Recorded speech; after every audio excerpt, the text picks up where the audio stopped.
All right, guys, so let's talk about esters when it comes to testosterone. What is an ester? Let's talk about that first. So an ester is a compound that is attached to the testosterone hormone, and it allows our body to transport the hormone into the system and released in a time-sensitive manner.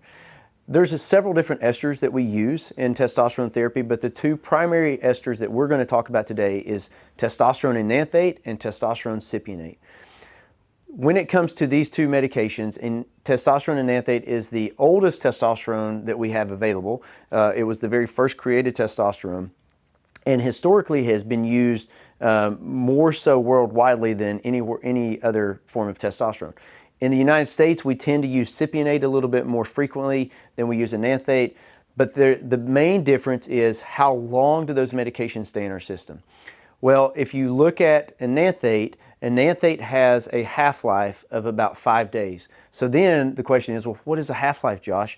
So you want to know, how long does this medication work? A half-life tells us how long the medication is going to stay in our system. And one of the things that's really important is also to know that when you have a half-life, you have a medication that will stay in your system up to about 5 times that half-life. So for example, ultimately it would take 25 days for testosterone enanthate to be completely out of your system.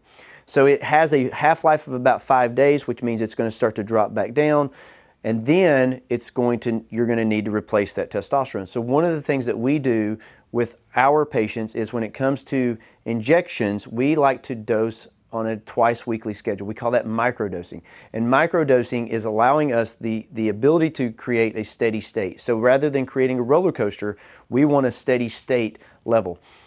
Cypionate can be done the same way, but cypionate has a little bit longer half-life of about 7 to 8 days. And so oftentimes cypionate is utilized in a once weekly injection, which in my opinion creates a little bit more of a roller coaster ride for that patient. You can still microdose cypionate, but it's not as equal from a steady state standpoint, but it can be very similar. We often use cypionate in an intramuscular injectable form, whereas we can use enanthate in a subcutaneous injection form, which also allows us the ability to do injections in a less painful manner. So I hope this information was helpful to you.